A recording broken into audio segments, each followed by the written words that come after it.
e te tī e te tāra raumai ki te ao Māori.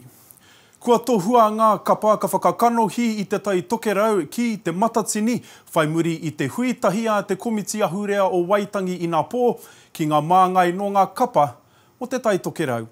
I puta te whakatau ko hātea, muri whenua, wairenga te kaha me ngā manu mātui o ngā puhi, hei kanohi mā te rohe ki te whakataetai āmotu a te rātau. Ahakoa tērā e pauri ana ētahi, arā ko puanga rua tētahi o tau wahunga rā, i te whakatau i ngā tukanga hoki i whakaritea, kia mana ai ngā kapa ka whakakanohi i tō rātau rohe.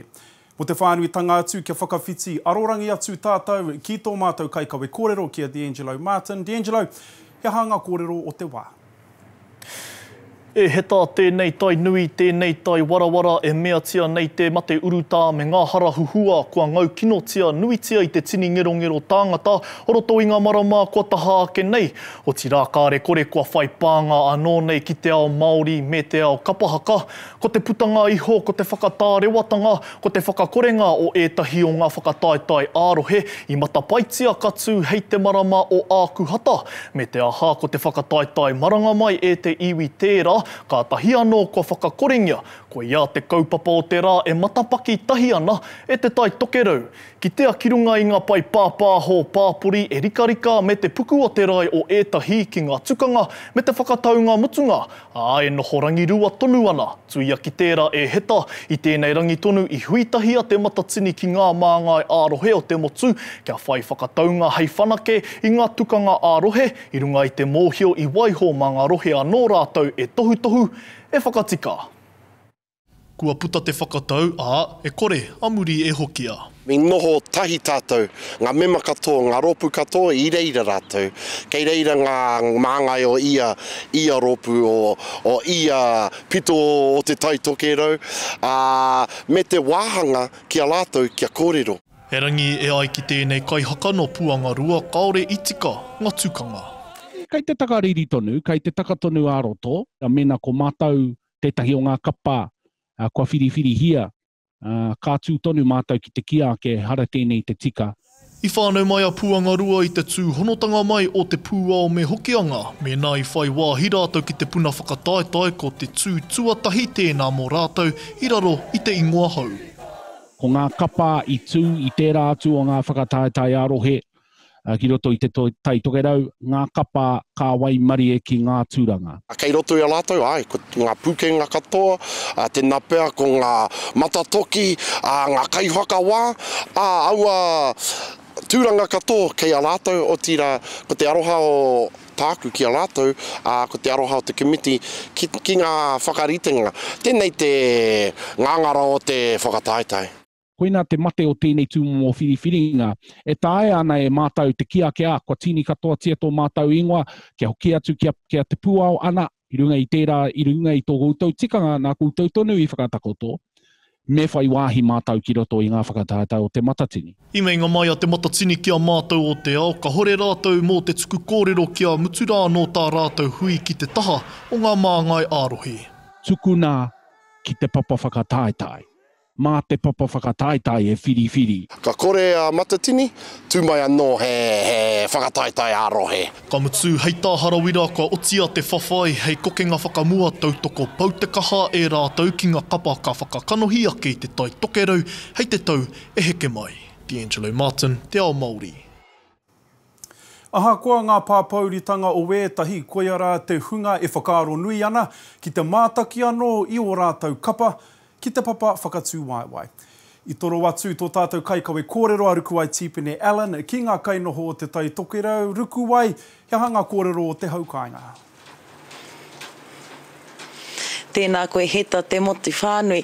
He nui ngā mihi puta i tēnā, kēnei kapa kua whai wāhi atu ki ngā whakatatai a motu e tū mai nei. Ka mutu e hara i te mea he tauhau a wairinga te kaha a ngā manu mātu o ngā pui ki ngā neke hanga kapahaka o te tai tokerau kua roa rātou e tū ana i ngā papatū waiwai o maranga mai e tiwi. Ka mutu he nui ngā whakapau kaha mo te kapahaka te take ki Waenganui i tēnei rohe. Nā reira, nā runga i tēnā he nui ngā ngā mihi kua uhia ki runga i a rātou.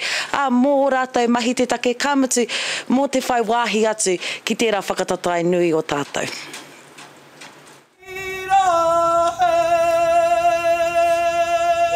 He haka, he pūrākau, he whakapapa.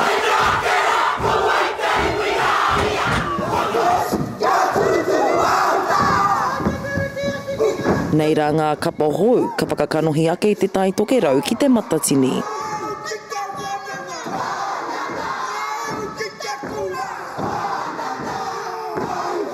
Kia ku hakaro, he pai ngā whiringa mo ngā rōpū e haere ana ki te matatini. I te mea he pai ka kite i ngā rōpū hau e tuana hei kanohi mo te tai toke rau. Ko te kai tito kai hakarongonui a tātai hinari te kai arahi te kapa o airenga te kaha. Ko mōhiotia mō rātou pūrākau me te ū ki tō rātou ngā tihinetanga tai toke rautanga noki.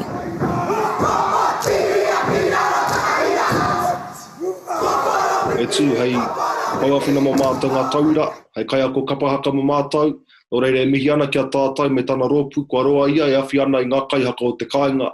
I aia nei ko ia tērā hei kanohi mo tātou o te whāwhanota.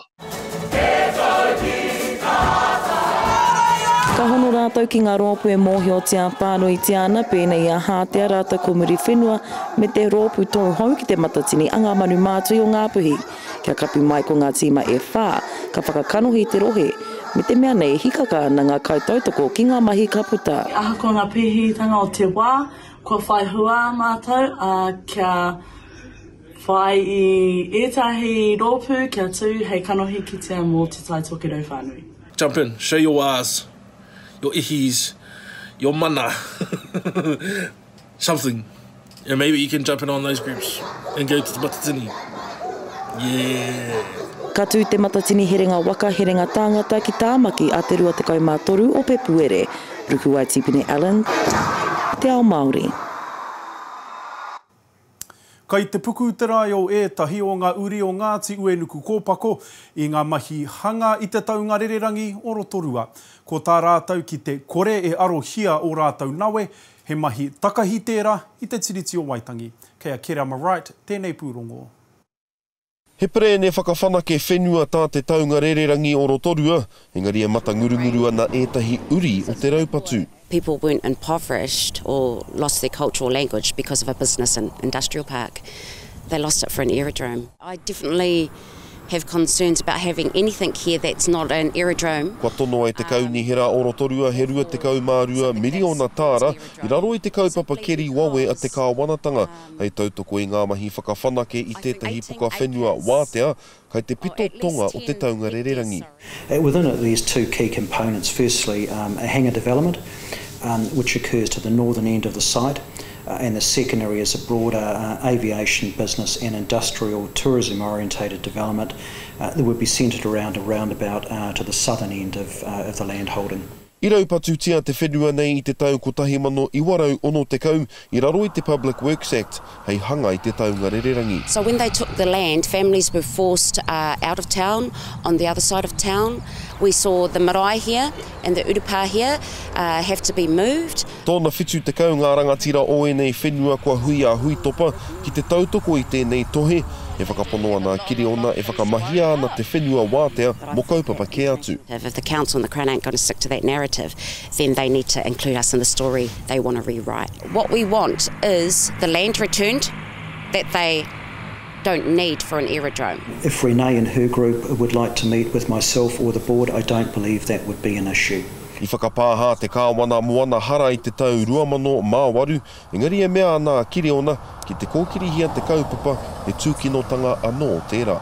If they don't even try to get us included in the conversation when the Crown gives $22 million to repurpose the land, we believe they're going to be creating another breach, that they really haven't learned or even listened to their own apology that they gave us in 2008. Hei tā Shane Jones mini te whakawhanake I ngā rohe, he mea whakapōrearea noi ho tēnei. Pauri ana hau ko tae mai I nei kai whakatumatuma ki te rapu me pēhea nei rātou e whiwhi he pūtea. Ko tā mātou he pūtea ki te kaunihera, he pūtea ki te poari, o te hāpori katoa. Hei tā te kaunihera e kōrero ana ia ki tētahi māngai mō Ngāti Uenuku kōpako, engari e wātea ana ki te hui kia kiri ona me ngā uri hei ngā wiki e tū mai nei. Kere ama right, te ao Māori.